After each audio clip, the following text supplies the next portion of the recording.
everyone. I know we're almost at the fag end of the conference, so you guys have all been very patient. And please be a little bit more patient, and we're going to try to keep the session interesting and as much as possible, like short and concise. Now, so the topic today is mediation and arbitration, a better option for IP. Now, firstly, I'm an IP litigator. So, in fact, one of the earlier panelists also said, as a litigating lawyer, it's very difficult to do justice to a topic like that. Having said that, I don't know better or worse, but it totally depends on the circumstances of a particular case, and we are going to delve deeper into that. And before we do that, just a basic understanding as to what we are dealing with here.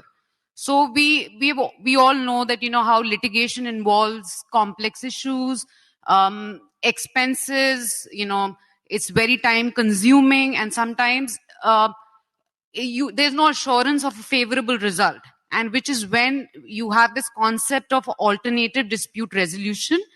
In other words, arbitration and mediation. Now, just to give a brief idea as to what arbitration is basically two parties coming together through an agreement, and they appoint either one or more arbitrator who finally decides their dispute, which is binding on both the parties. As opposed to this, mediation basically involves an amicable resolution of dispute between the two parties, where there's a third party or an intermediary who's just there to facilitate that settlement or dispute resolution. Now, since the topic is, for intellectual property, so we are going to basically focus our discussion on IPR disputes. Now, having said that, I'm going to turn to Mr. Gopalakrishnan and ask him that for an intellectual property dispute, when do you think an arbitration is a better option, and what kind of disputes can actually be arbitrated? Thank you for the question, Prachi. As far as I'm concerned, if I look at the Indian scenario, let me confess that, arbitration for intellectual property rights is not a better option as followed. And I've come across very, very little cases where, an arbitration for an intellectual property rights are there. But it's a fluid, because if you look at many of the case laws which has been propounded by the various high courts and, Supreme Court, definitely there is no clear-cut assumption to say that, okay, this is particularly, this can be, this kind of rights can be sent to arbitration, and, certain other rights cannot be right. But if you look at the entire scenario, see, commercial dispute consists of a right over intellectual property also, because there is no difference between a commercial disputes, because, so it says that, according to the law which is followed in India, so what we do is that, commercial disputes are prone to arbitration. And that is considered to be one of the best methods of arbitration, settlement, rather than going into the court and, spending a lot of money. But I'm not going into the fact that whether arbitration is a better choice even for any commercial disputes are concerned. So what exactly is an intellectual property right? See, mostly if you look at it, it's a negative right, so a bundle of intangible rights which is negative, see, suppose. So if you have two scenarios, let's say that, somebody is passing off certain things, which, let's say that, BGK, my name, I have registered it as a brand, and, somebody else is passing it off as BGK in color or in the print. That is something which I cannot go and arbitrate with the world. Because, so who is passing it off? Maybe A is passing it off. So I have to get an injunction against A, and also in the public at large to say that, hey, look at this, this belongs to me, and you cannot pass it on.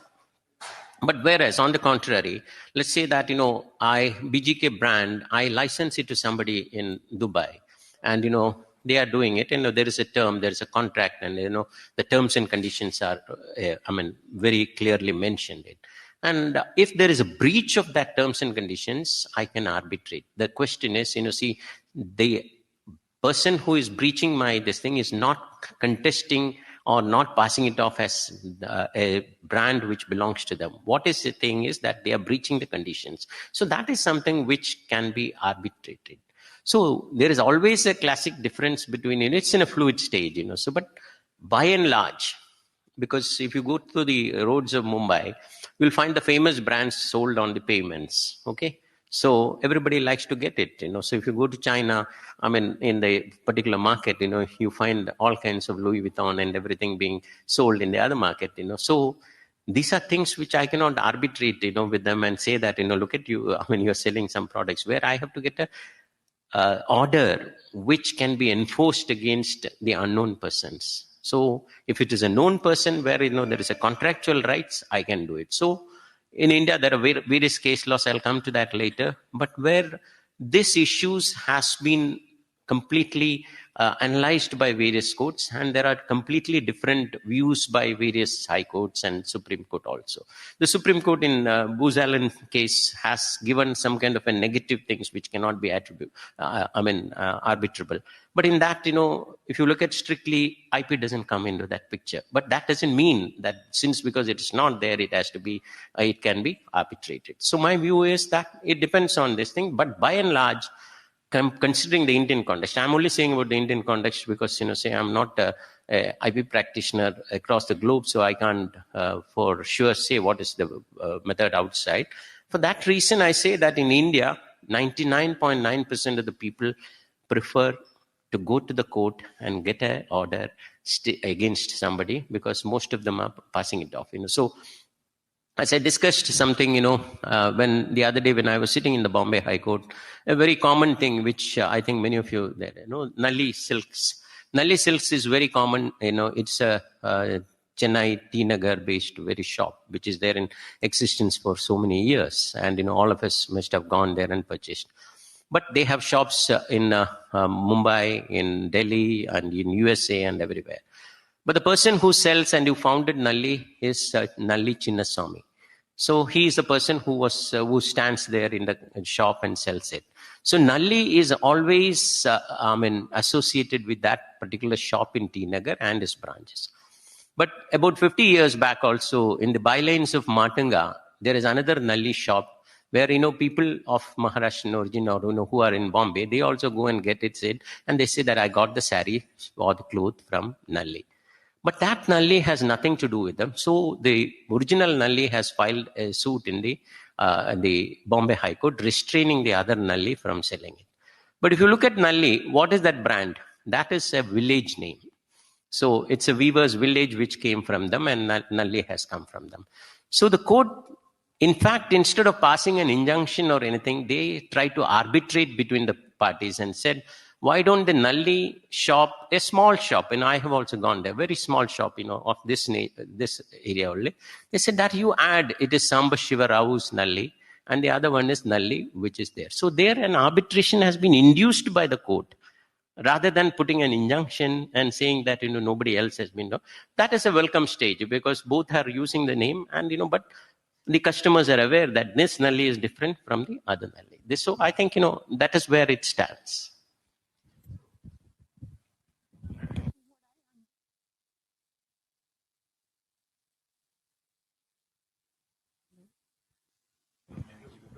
Hello. Yeah. So thank you, Mr. Gopalakrishnan. What I understand is when there is a dispute between the parties, and I think the issues are only sort of in personam and qua the two parties, then arbitration is a good option. Having said that, Mr. Khurshid, I would like you to expand a little bit more on what are the different advantages and disadvantages if you try to resolve an intellectual property dispute through arbitration, and what are some of the points which anybody who's trying to use this mechanism to resolve their dispute, what should they keep in mind to go forward with such an option? Yeah, thanks. So I will try and cover broadly some of the larger advantages and disadvantages of arbitration, and in some cases mediation as well. Basically ADR as an option for resolving disputes, specifically in the context of IP. Now, a lot of these advantages and disadvantages are generic to arbitration or mediation, as a method of dispute resolution, but I will try and highlight where specific IP related context comes in. So let's start with as we all should always start with the good news. So what are the advantages of arbitration or ADR as an option? First of all is the control of forum, especially in the case of intellectual property. Who is resolving your disputes or where that dispute is being resolved can play a very key role. Whether it's through the choice of jurisdiction, so under which court system your arbitration is going to be resolved, because there is always some level of supervision, statutory supervision, that comes into any arbitration. So who's going to resolve it? Where is the arbitration going to take place? Under what rules is it going to take place? These will influence the entire course of the dispute resolution system. So going in arbitration gives a greater control to the parties about how that dispute is going to be resolved. It eliminates perhaps some level of uncertainty that can come with judicial intervention. Next, a subset of that is access to arbitrators who can specialize in particular IP. Now, this is especially important where disputes may concern patent rights or design rights, because these are very often extremely specialized subjects. Like I know a lot of people who are patent attorneys and who run patent firms who say it's much easier to teach a scientist or an engineer the law of patents than it is to try and teach a lawyer engineering. And that's extremely true. That's because patents can be hyper-specific, especially in certain industries, for example, pharmaceuticals. A judicial officer, a judicial authority might not be the best place to decide. There might be authorities in the law, but they may not be authorities on the very specific subject matter. So having the choice of who is going to decide your arbitration, who's going to decide that dispute, can play a key role, as I said, particularly in cases of patents or designs. Confidentiality. Now, in most jurisdictions, a court order or court proceedings, these are public proceedings. They're open to the court. Orders are uploaded online. Confidentiality can play a key role, again, in IP-related disputes. Again, I have to keep coming back to patents and designs because they are the cases where some of these idiosyncrasies really play a role. Confidentiality can be key. Two parties might be trying to resolve a dispute, but that still involves access or giving access to the adjudicator to extremely sensitive information, especially when you're trying to claim, say, priority of rights or validity of certain rights over another. Confidentiality is extremely important, and arbitration is a system that can build in that confidentiality, not just of the proceedings, but also of the final award. A large MNC might actually benefit from a confidential award even if it loses the actual dispute, because if it can cover how much it ended up having to pay or what rights it was trying to enforce, this goes a long way. It's a impact that's outside of the law, but when a large company, for example, loses a legal case, it also loses share value. It loses confidence in its managing personnel, all of which can be avoided if the dispute itself is kept completely confidential. Finally, efficiency, speed, costs. Generally, arbitration is touted as a better system, especially, at least ideally, hypothetically, when it comes to such factors. Many jurisdictions, India is unfortunately a prime example, judicial supervision, judicial decision making can take time. And especially where you have, say, a party seeks an injunction, receives an injunction at an early stage, sometimes it can take a long time to get that injunction overturned for the case to actually be heard on merits. A lot of damage can be done in an IP context. Speed is key in resolving IP disputes. Finally, binding awards. Now, most major jurisdictions, we conform to the New York Convention, which means that an award passed under one jurisdiction can be enforced in every other jurisdiction under the New York Convention. This can be a huge advantage because judicial decisions may not be as easily enforced in other jurisdictions. Questions of public policy, questions of deference of the law, and certainly questions of common law versus civil law could become obstacles standing in the way of enforcing your rights globally.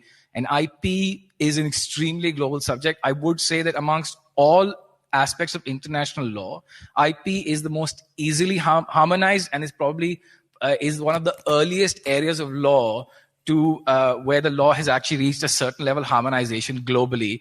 It's exemplified by the fact that the Office of the European Union, basically what the what is now called the Office of the European Union, which is the IPO, basically. It's the Intellectual Property Office of the European Union, was originally the Office of the Harmonization of the Internal Market. Because literally that entire internal harmonized market, the EU, started with intellectual property, with this free movement of services and goods, including intellectual goods.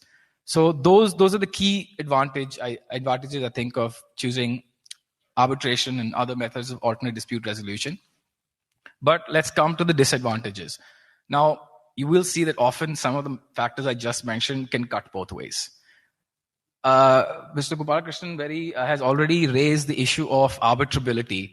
This can be a key disadvantage, because even if suppose you have an arbitral award, if the jurisdiction where you're choosing to enforce it does not recognize that intellectual property disputes are arbitrable, which means that they are open to resolution through arbitration, then you basically have nothing. You will end up legislating. You will then end up litigating, because your award isn't worth the paper that it's printed on. Conflicting jurisdictions. Now, while an award might be enforceable in every New York convention, we still have to pay attention. We still have attention to conflict of laws issues. Again, things like public policy, arbitrability, these are going to go hand in hand with what are the conflicting laws in various jurisdictions where your IP is based, where it is capitalized, where you're seeking to enforce an award. Limited scope. You cannot cover future infringement. You cannot cover future disputes against third unknown parties through arbitration.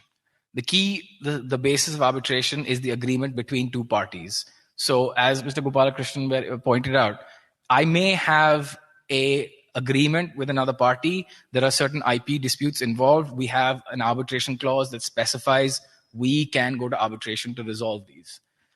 When a third party, passes off my trademark, for instance, or copies my copyrighted creation, I have no agreement with them. Maybe in a hypothetical situation, I could go to them, I could send them a notice saying, you're infringing, let's go to arbitration to settle it. If they agree, you could theoretically that's a binding arbitration agreement, you can go to arbitration.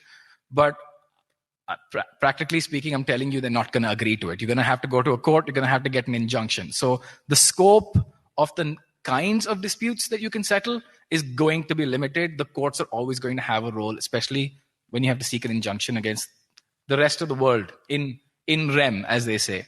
And finally, costs. Well, I did list this as an advantage. Many of us who have the practical experience of arbitration know that if the system isn't working, then arbitration can actually end up costing quite a lot. And if all you're seeking is an injunction to stop a third party from using your arbitration, using your mark or your copyright, it's probably going to end up being cheaper to go to court. Finally, the risk of failure leading to litigation. So this ties in the other disadvantages.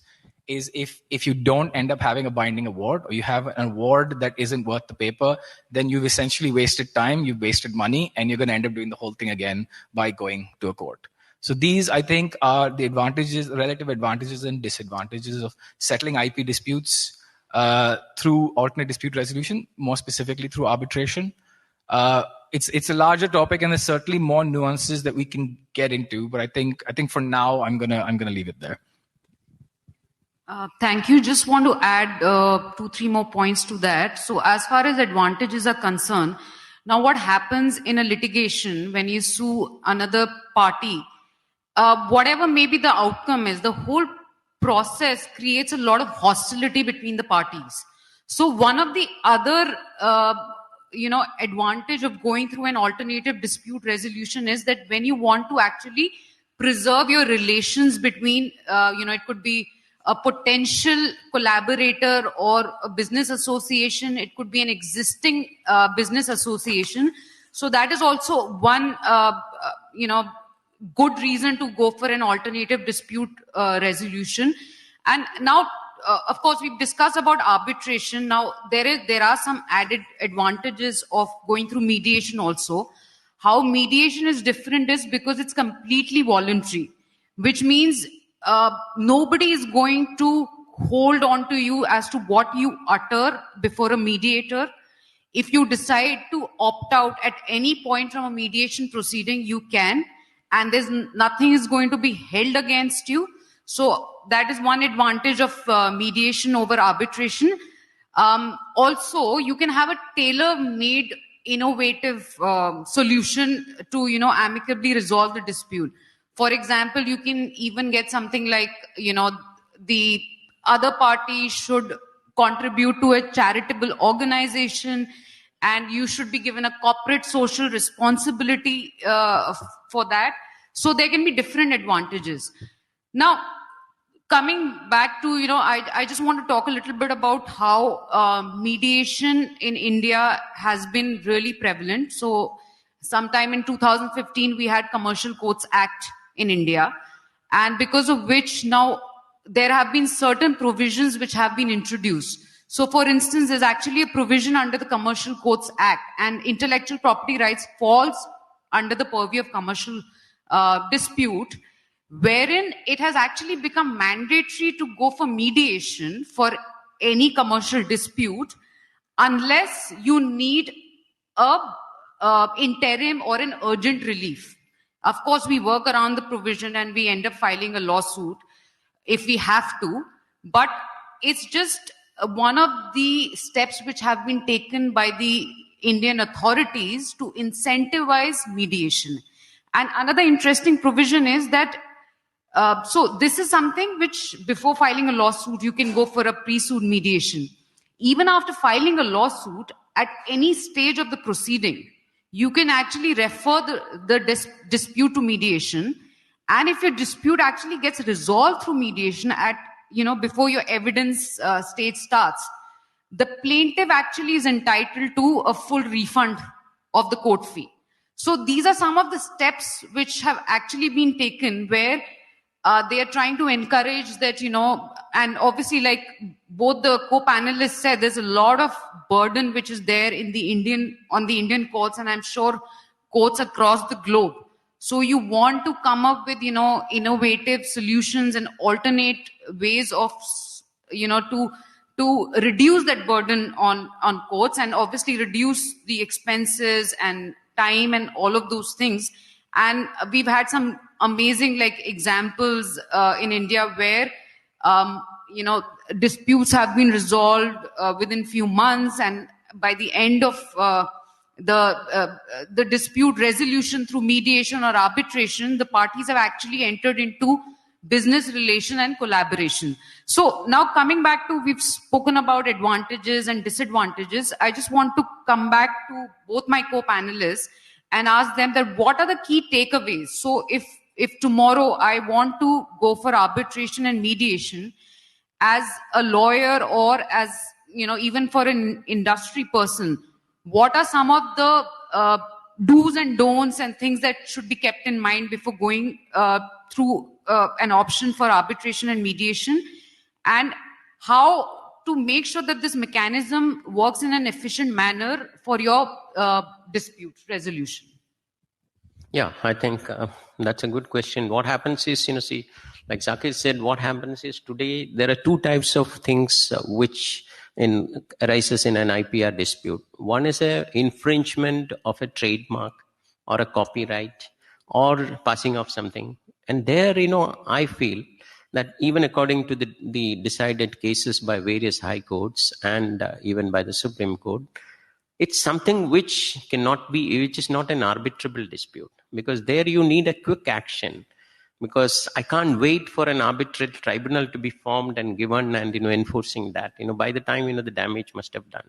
So immediately I find that my product is being sold in the same color, same name, outside the this thing, and people are being taken for granted, and people go there. And very recently, there was an education institution which runs management schools and law schools all over India.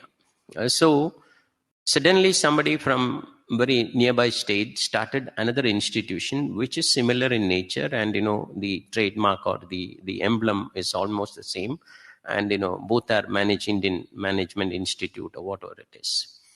And the boys and the students who wants to join the course applied, and the website is almost similar, and somebody got the admission in the so-called new establishment. And when they went there, they found that it's completely different, and what I intended was to go to the other school. So in that case, I cannot sit and arbitrate, so I had to move the Bombay High Court and get an injunction and preventing them from doing, and making a disclaimer that this has nothing to do with that. So sudden remedy is needed. And likewise, if you look at the decided cases like Mundi Pharma versus Vocard, where it says, it was specifically emphasized that a case where the copyright in any work is infringed, the remedies by way of injunction, damages, account, and otherwise are as may be conferred on the law for infringement of such right cannot be the subject matter of arbitration. So it depends, like what Sakshi said, if it is a patent violation, then I would prefer an arbitration, because so it's not put in the public domain, and where I can deal with it. And also one more point is there, so arbitration, you can appoint an expert for understanding, an engineer or something like that. But whereas it goes to the court on a patent thing, what happens is the judges are not qualified, or all the judges may not be having expertise knowledge in engineering, or some kind of a scientific formula or something like that. There, arbitration can be a better option. But it all depends on how urgent you want the remedy, or you want to complete the process. So all these case laws, and different courts have taken different views on it, but ultimately all of them have come to the conclusion that if it is a trademark, if it is a infringement of your trademark or copyright, the remedy lies in a court assisted settlement rather than an arbitration. Whereas, as I said, I entered into an agreement with A, and there is some kind of an infringement, or some kind of a misuse of it, then arbitration is the preferred mode. But there also, I can enter into a kind of settlement with A, but if B does it, that particular order cannot be, or award cannot be enforced against D, because he is not a party to the award, and it's not binding on him. So it depends on circumstances and case-to-case basis. You cannot say that all the IP disputes are not arbitrable, or all the IP dispute has to go to the court, but it depends on case-to-case basis. That's my conclusion on that issue. Well, I would say certainly one key is don't be afraid of having a specific and a thorough arbitration clause, because actually practically what happens is, now most of us, sometimes we don't have time, we do a lot of copy paste drafting, okay, so but most of us keep our arbitration clauses very simple. Now there are advantages to this. Sometimes if you become hyper specific, it becomes an unworkable clause, becomes a dead clause, and then you don't have arbitration as an option anymore. But there's no harm in specifying, or certainly looking at, say, institutional arbitration, or specifying the rules of your arbitration ahead of time, agreeing with the other party, because you waste a lot of time. If you can't agree on an arbitrator, then you go to a court for the arbitrator to be appointed. If the parties can't agree on the rules before the court, then you have to wait for the tribunal to be constituted. Then you have to the tribunal will decide on the rules if the parties agree. This is a lot of time and a lot of expense that can be saved for you if you're thorough about your arbitration clause. And I'm perfectly mindful of Dr. Rao's advice that we should keep our drafting simple. So try and toe the balance between the two. Don't go on for a whole page, but don't be afraid if there's an agreement between the parties, specifying your appointing authority, specifying the rules under which you want to arbitrate. And if you can look at institutional arbitration, then the institution itself becomes a supervising authority to ensure that you have a speedy and efficient arbitration. That, I think, is a key when you're looking at arbitration as an option for not just other disputes, but specifically also for IP disputes. And I think to some extent that might even address the issue that you raised about speedy awards. There is a scope, even for example, under the Indian Act as well, for emergency arbitration awards. So if you're you can go section 9 exactly, and get if you're key about how you've specified your clause, that will become an option for you. In fact, you can specifically have arbitration just for preliminary issues and till final disposal of the, whatever dispute through arbitration. Just to add to what Mr. Gopalakrishnan said, and he said, how arbitration is not always an option for a dispute, whether it's an intellectual property dispute. Now, specific to intellectual property, so a lot of times, obviously, the value attached to intellectual property, it arises from how much reputation and goodwill which is there. So for instance, tomorrow I have a trademark. And if I'm going to resolve all the disputes within the four corners of the wall, and nobody comes to know what kind of an order I've got, what relief I've got, who I've stopped, it doesn't sort of add to the reputation and goodwill behind my intellectual property, as opposed to when I get a court order, which actually sort of, gives me an advantage because it's publicized. I can monetize it, and I can also create a deterrent through a court order. So just to highlight on another disadvantage of going through an alternative dispute resolution, of course, I'm not saying that, that should be a criteria to decide, because at the end of the day, a same entity for a particular trademark or a patent may decide to litigate against X entity, but may decide to go through, an alternative dispute resolution against a Y entity. So it totally depends on, where you are, what you want, and what are the stakes, who's your opponent. And like I said, whether there are any personal or professional relations which are involved.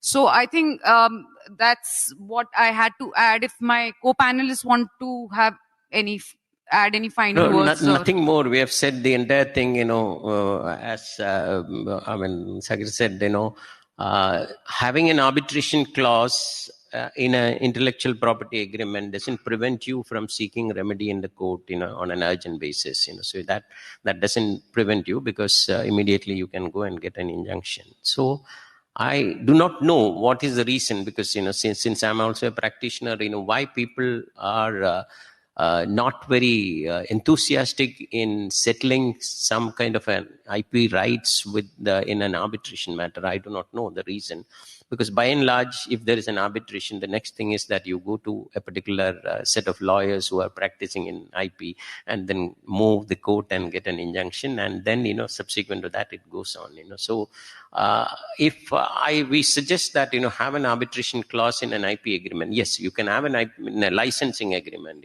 See, software licensing agreement. We do have an arbitration clause, and so where a quick remedy is not needed, because it is something which I have been licensed to do something, but I'm doing that. But in the case of a breach, there it is mostly breach. See, because I'm not laying any kind of claim over the particular thing, except the fact that certain products which come out of my joint venture with you, or with the licensee and the licensor, that belongs to whom, that is also completely stated in a particular manner. Because even in a confidentiality clause also, we say that anything which is arising out of this joint venture has to be dealt in a particular manner. So in such cases, I prefer arbitration, because that is the best thing. Yeah. Because I do not need to know the world that I have entered into some kind of an agreement. This was the cost, and this is where I did it, and they did it like that, and it is time frame. So that in other cases, immediately, if I write a book and somebody is copying that and sending it as their own, they feel that getting a court order is the best thing. So nothing more than that. I think. In India, I think the mindset has to change, and more than that, as you rightly said, the enforceability is the most important thing. Enforceability in any law or any order or any award, what is the net result is the enforceability. If I can't enforce an order, it's as good as a piece of paper in my hand. That doesn't make in it. So enforceability has to come attached with the statutory right or a sanction which can be enforced at large against all people. That is what I want to say. Nothing more. In fact, most of the intellectual property license agreements, especially with this technology transfer or, confidential information, arbitration is always like a better option. And another example of arbitration is your domain name disputes. Like anytime you register a domain name with the, ICANN at the WIPO level, or you have NICSI at the India level, you're actually agreeing to have a dispute resolution through arbitration. So most of your domain name disputes are actually getting resolved through arbitration. So that's another great example of that. If there are any questions.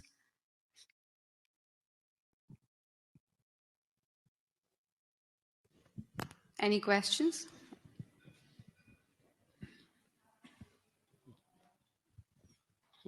No, I thought we have explained very nicely. There won't be any question. Okay. You have, in fact. Thank you very much for this very interesting conversation. My question is for Prachi. As you introduced yourselves as an IP litigator, now there is one what you say, ADR is taken to be by litigators. It is not taken very nicely. So they have given it a nasty name. And they say it is accelerated decrease in revenue for them. ADR, right? Because after all, the cases that ideally should have come to them are now being resolved through arbitration and mediation. So as a litigator, how do you react to this? I did a mediation on Monday. Oh. I attended one through video conference, and I did 2 of them last week. So I don't really see that, it's there's any reduction anywhere. There is enough revenue which is being generated. And at the end of the day, yes, I'm a litigator, but I think we forget that at the end of the day, what we have to keep in mind that our clients get the most, optimum kind of a resolution. So there are times when I strictly say that no arbitration or no mediation. Mm-hmm. We have to litigate because there's urgency, and because I know that the kind of opponent I have, it will not be resolved amicably. But there are times when I say no, you must go through mediation, and I do that on a very regular basis.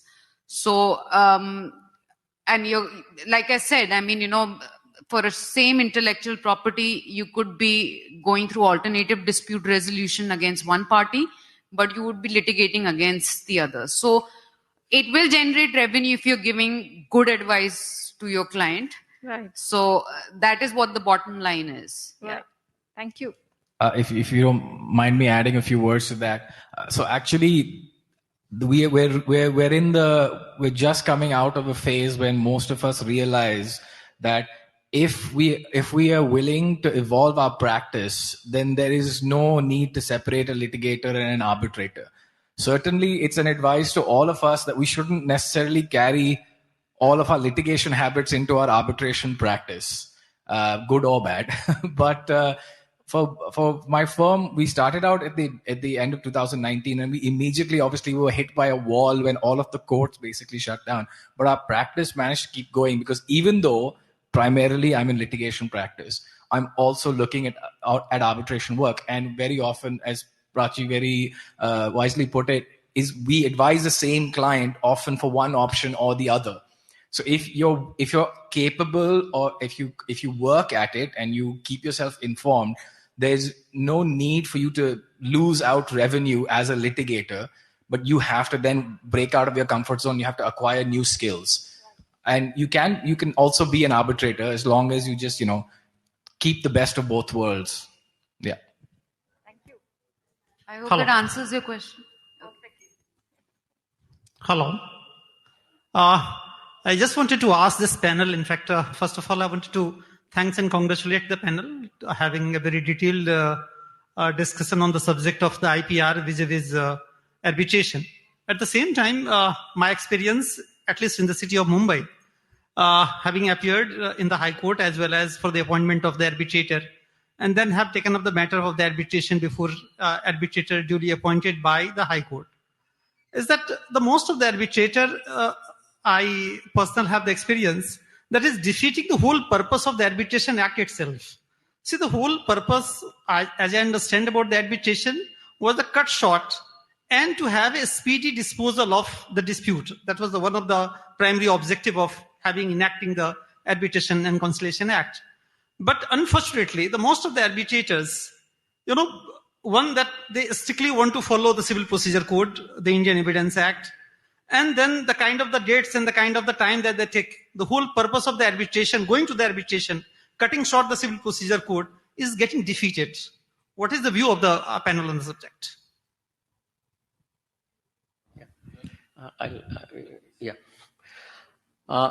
I mean, your question is well taken, because what happens is, see, in the Arbitration and Conciliation Act 1996, there are two eras, prior to the amendment and, subsequent to the amendment.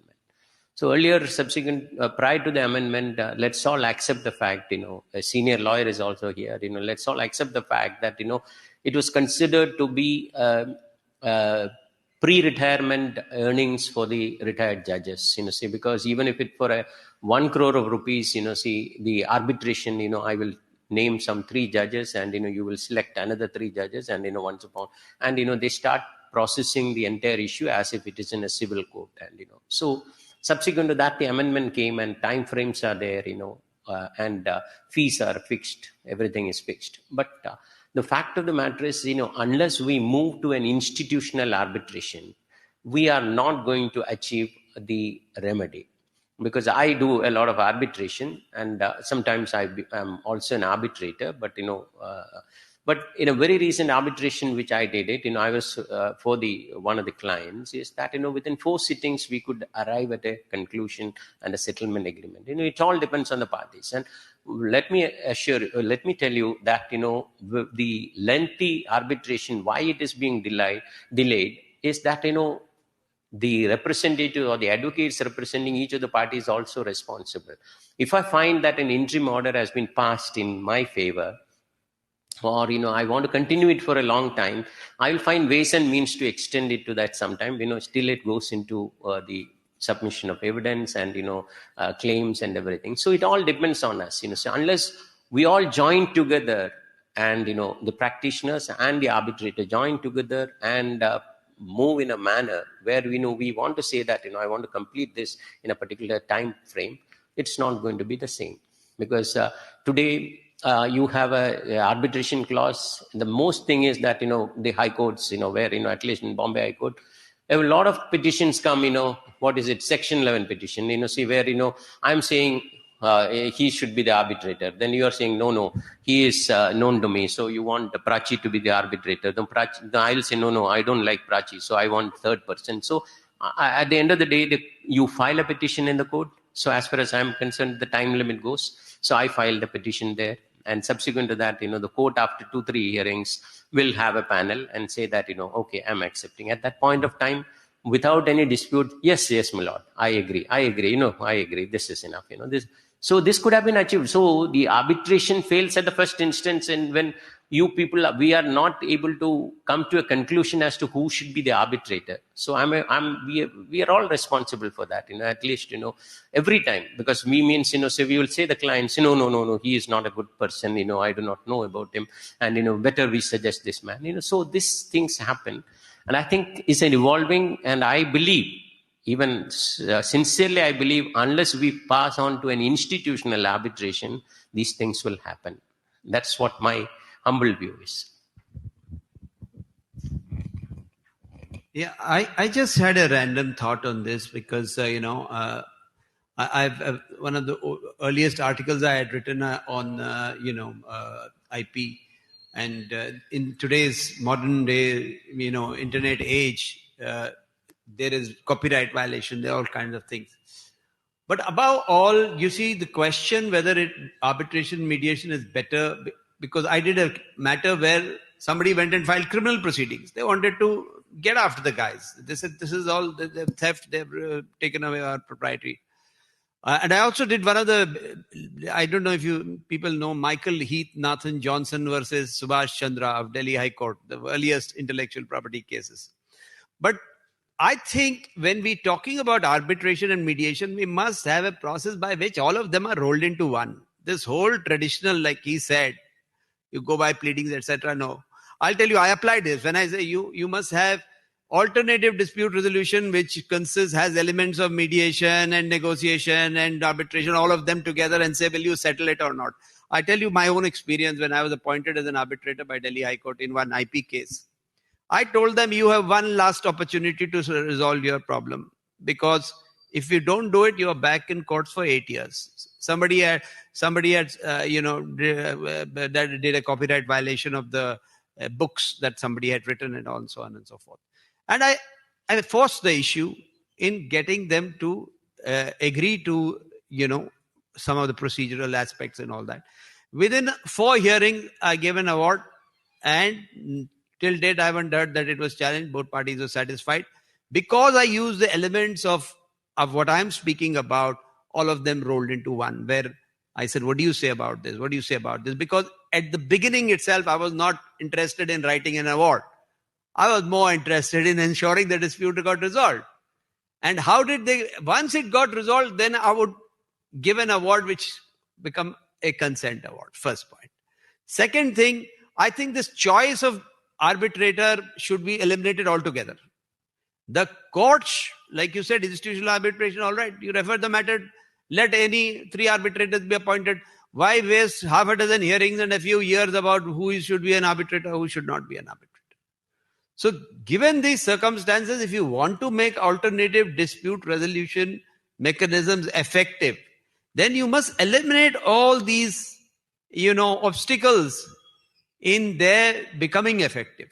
It cannot be now the person who wants to dodge the matters will say, no, we will go to court. I don't want to arbitrate, because he's guilty of violation. On the contrary, the person who thinks that, he may be able to extract some money and instead of the, liquidated damages going into court, he may feel that there may be this thing.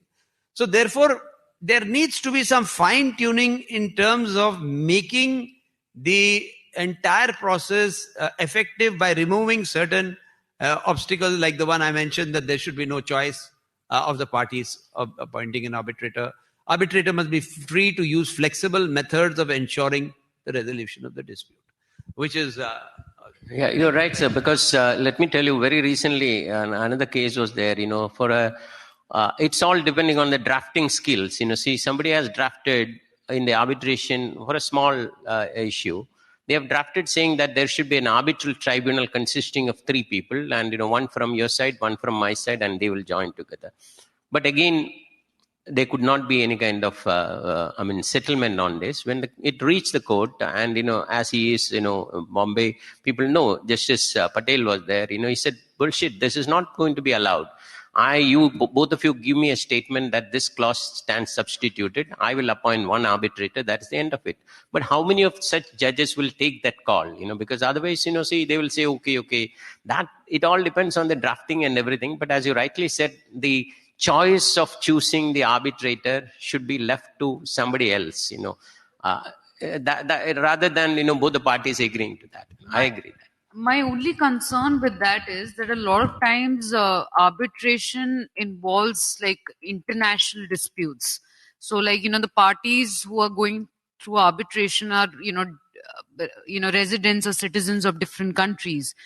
So I think a little bit of choice is given there so that there is some element of, neutrality which is there. So for instance, if I'm from India and somebody else is from UAE, so I can get maybe an Indian arbitrator and somebody can get an arbitrator from UAE, and then we can resolve the dispute. And I think that's why there's choice of law and choice of jurisdiction and choice of arbitrator.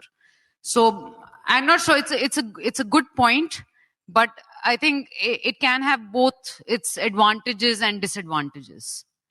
Just a final thought on that, and I would just respectfully have to disagree just on that final point, because I think that you're absolutely correct in that this clauses like this and that sort of party autonomy like that is often abused. And if it's and because parties aren't actually agreeing to the spirit in which they've entered into the arbitration initially, when the dispute arises, that conviviality and that spirit of agreement is no longer there.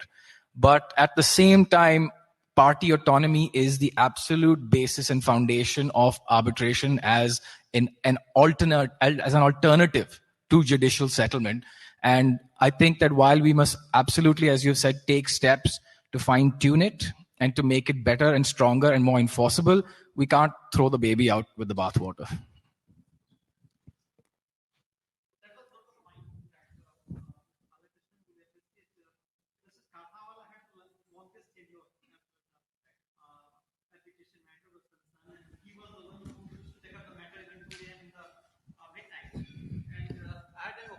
Appearing even before him, and he was the one who always used to give a timeline of, let's say, 6 months time to decide the arbitration while appointing the arbitrator. But the fact remained the same, the 6 month time being extended for another 6 months, then another 6 months, and there is no end of it. Now, where is the difficulty that we as an advocate are finding with the arbitrator?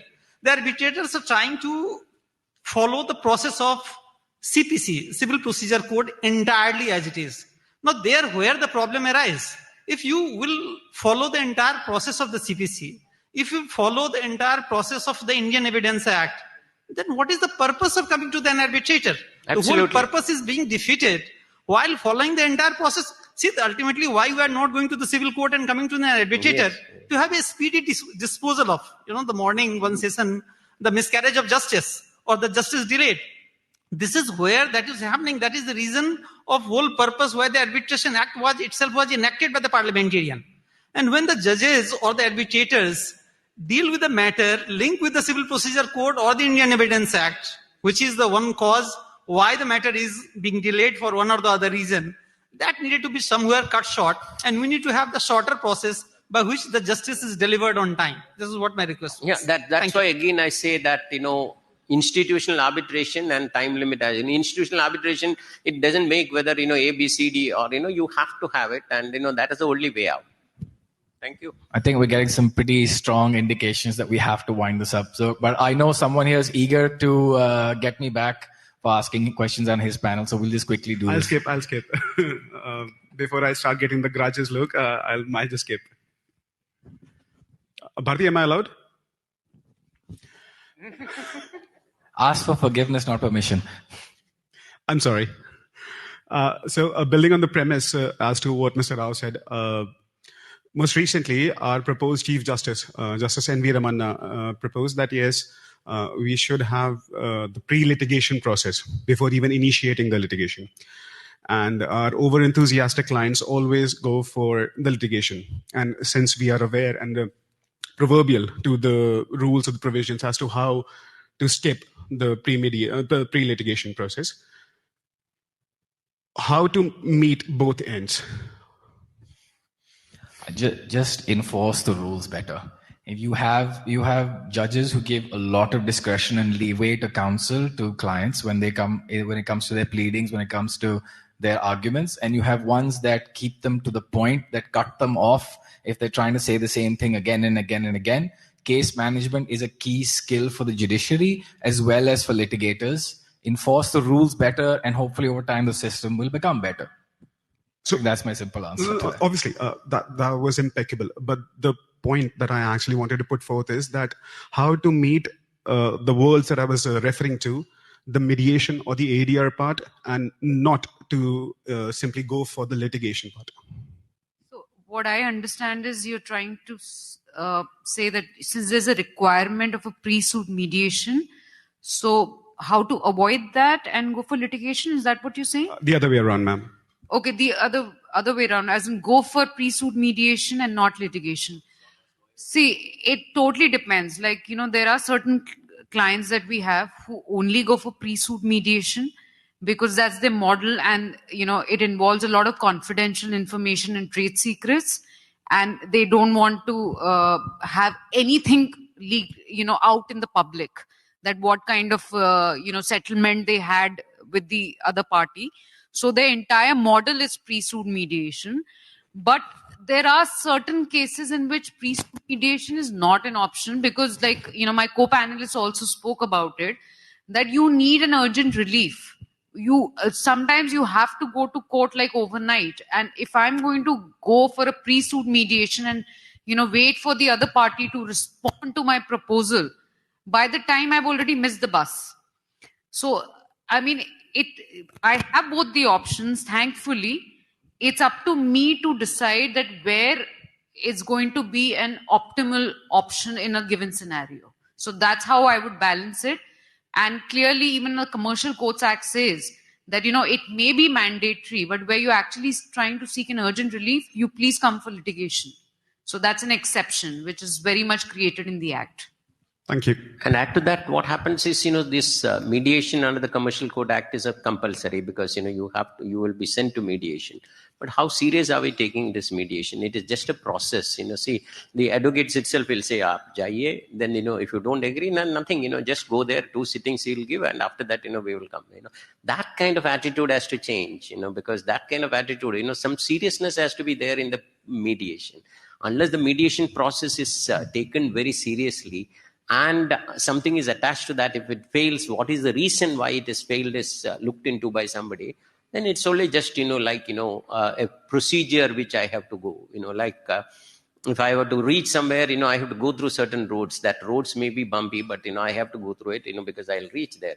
But I have no intention to repair the road, but I will go through that, and, because I want to get into the highway. That's all, simple. As simple. Thank you, sir. Just 10 seconds. In fact, the best combination is you file a lawsuit, get an interim injunction, and then go for mediation. So, you get, in urgent cases, you get a relief, and then you can take your own sweet time to resolve the dispute, get the court fee refund, and, everyone is happy. Bharti is about to file one. So that's how you balance it, yeah.